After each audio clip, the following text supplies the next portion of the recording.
Bulletin మనం breaking news చూస్తున్నాం. అక్రమ బ్లడ్ బ్యాంకులపై డ్రగ్ కంట్రోల్ అధికారులు కొరడా జులిపించారు.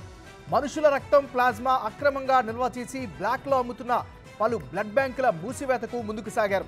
ఈ క్రమంలో మియాపూర్లోని శ్రీకర బ్లడ్ బ్యాంక్, దారుల్ ఫిషాలోని new life educational society blood bank లైసెన్సులను రద్దు చేశారు.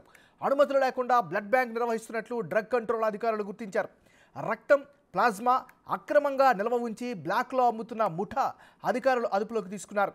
మూసాపేటలోని హీమో సర్వీసెస్ ల్యాబొరేటరీస్ కేంద్రంగా ముఠాగా ఏర్పడి ప్లాస్మా నిల్వ చేస్తున్నట్లు గుర్తించిన అధికారులు ల్యాబ్ నిర్వాహకుడు రాఘవేంద్ర నాయక్ను విచారించారు. హీమో ల్యాబ్ నుంచి బ్లాక్లో Srikara blood bank, new life educational society blood bank plasma రక్తం కొంటున్నట్లు ధృవీకరించారు.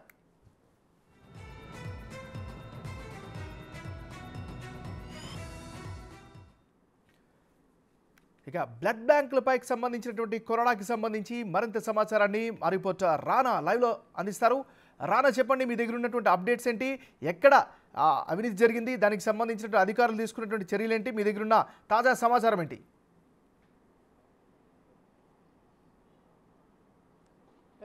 దాదాపు 10 రోజుల నుంచి కూడా ఈ బ్లడ్ బ్యాంకుల పైన డ్రగ్ కంట్రోల్ బోర్డు పూర్తి స్థాయిలో కూడా వారు తనిఖీలు నిర్వహిస్తున్నారు, దాడులు చేస్తున్నటువంటి నేపథ్యం కనపడుతుంది. దాంట్లో భాగంగానే ఇవాళ 3 బ్లడ్ బ్యాంకులకు సంబంధించిన వాటిపైన కూడా ఇవాళ నిఘా వచ్చారు. వచ్చినటువంటి వారు పోలీసులందరూ కూడా లోపల చెక్ చేసిన తర్వాత ఇవి అక్రమంగా కూడా వీళ్ళు నిల్వ ఉంచడంతో పాటు ఈ ప్లాస్మా కానీ బ్లడ్ బ్యాంక్ కానీ బ్లడ్ కానీ పూర్తి స్థాయిలో వీళ్ళు బ్లాక్లో అమ్ముతున్నారని కూడా పోలీసులు నివేదికలు కూడా తేలిన నేపథ్యం కనపడుతుంది. ఈ నేపథ్యంలో అక్రమంగా నడుపుతున్నటువంటి ఈ బ్లడ్ బ్యాంకుల పైన ఇవాళ కొరడా జులిపించి వాటి లైసెన్సులు కూడా రద్దు చేసినటువంటి నేపథ్యం అయితే కనపడుతుంది. ముఖ్యంగా మోసపేట ఉన్నటువంటి హీమో సర్వీస్ ల్యాబొరేటరీస్ ఈ అక్రమంగా నిల్వ ఉంచినటువంటి ప్లాస్మా దీనిపైన కేంద్రంగా కూడా పనిచేస్తుంది. ఒక ముఠాగా ఏర్పడి ఈ శ్రీకర హాస్పిటల్కి సంబంధించిన వారు కానీ, అలాగే ఏదైతే ఓల్డ్ సిటీలో ఉన్నటువంటి మరొక దారుల్ షిఫాలో ఉన్నటువంటి new life educational society blood bank వచ్చి ఈ రెండింటి కూడా ఒక ముఠాలాగా ఏర్పడి ఈ బ్లడ్ని కానీ అలాగే ప్లాస్మాని కానీ అక్రమంగా నిల్వ ఉంచడమే కాకుండా బ్లాక్లో పెద్ద ఎత్తున కూడా వీళ్ళు అమ్ముతున్నారంటూ కూడా పోలీసులు గుర్తించారు. కాబట్టి అలా గుర్తించిన తర్వాత పైగా ఈ బ్లడ్ బ్యాంకులు వారి నిర్వహణకి ఎటువంటి అనుమతులు లేవు. సో అనుమతులు లేకపోవడంతో కూడా వారి యొక్క పూర్తి స్థాయి సర్టిఫికెట్స్ కానీ అవన్నీ కూడా చెక్ చేశారు. ఇప్పటి వరకు కూడా ఈ బ్లడ్ బ్యాంక్లో ఎంతమంది వరకు కూడా బ్లడ్ ఇచ్చారు, అలాగే ప్లాస్మా డొనేషన్ ఎంతవరకు చేశారో, వీరు ఎవరెవరికి అమ్మారు, ఎంతవరకు అమ్మారన్న తరపు కూడా పూర్తి స్థాయి అధికారులు కూపీలాగుతున్నటువంటి నేపథ్యం అయితే కనపడుతుంది. మనం చూస్తున్నటువంటి ఈ యొక్క హాస్పిటల్లోని అయితే ఈ హాస్పిటల్కి సంబంధించిన యాజమాన్యాన్ని కూడా మనము ఇక్కడికి వచ్చి కలవడం జరిగింది. కలిసిన తర్వాత వారు అంటున్నది ఏంటంటే, మేము ఇక్కడ శ్రీకర హాస్పిటల్ ఇంత పెద్ద హాస్పిటల్ పెట్టుకున్నాం, కాకపోతే ఈ బ్లడ్ బ్యాంకు వ్యవహారం అనేది మాకు సంబంధం లేదు. ఈ బ్లడ్ బ్యాంక్లో మేము అవుట్ సోర్సింగ్ ఇచ్చాం కాబట్టి అవుట్ సోర్సింగ్లో జరిగినటువంటి అంశాలు మా పరిగణలోకి రావు, ఇది హాస్పిటల్ యొక్క ప్రతిష్ట దెబ్బతింటుందనేసి కూడా అయితే కనపడుతుంది. అయితే డ్రగ్ కంట్రోల్ బోర్డు చాలా క్లియర్గా చెప్పినటువంటి నేపథ్యం అయితే కనపడుతుంది. ఎందుకంటే గతంలో కూడా అనేక ఆరోపణలు వచ్చాయి కాబట్టి వాటిని బేస్ చేసుకుని ఇవాళ మేము దాడులు చేశాము.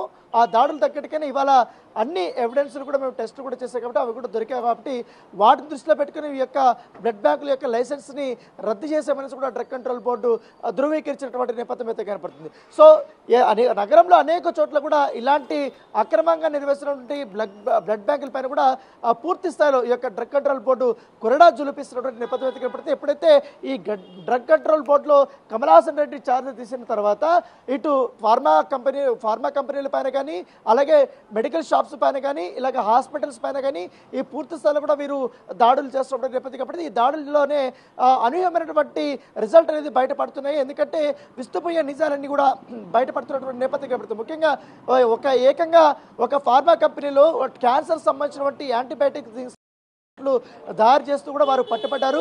అక్కడ మొదలుకొని ఇప్పటి వరకు ఈ నకిలీ సంబంధించినటువంటి బ్లడ్ బ్యాంకులు నడుపుతున్నటువంటి వారిపైన కూడా పూర్తి స్థాయిలో కూడా చర్యలు తీసుకుంటున్నారు. ఎలాంటి చర్యలు తీసుకునే అవకాశం ఉంది? శిక్షల మాట ఏంటి? దీన్ని ఇక్కడతో ఆపేస్తారా, ఇంకా కొనసాగిస్తారా? తప్పకుండా, ఎందుకంటే అక్రమంగా ఆల్రెడీ వీళ్ళకి పర్మిషన్ లేదు. పర్మిషన్ లేనప్పుడు ఈ బ్లడ్ని కానీ ప్లాస్మాని కానీ వీరు సేకరించి ఇక్కడ బ్లాక్లో అమ్ముతున్నారనేది వారిపైన ప్రధానమైనటువంటి ఆరోపణ. సో దాంట్లో ఏదైతే చాలా కీలకంగా వ్యవహరించినటువంటి మరొక ఏదైతే హ్యూమన్ సర్వీస్ ల్యాబొరేటరీస్ సంబంధించినటువంటి వ్యక్తిని రాఘవేంద్రని అదుపులోకి తీసుకున్నారు. కాబట్టి అదుపులోకి తీసుకున్న తర్వాత అతను ఇచ్చినటువంటి స్టేట్మెంట్ ఆధారంగానే వీరిపైన కేసులు కూడా నమోదు చేశారు.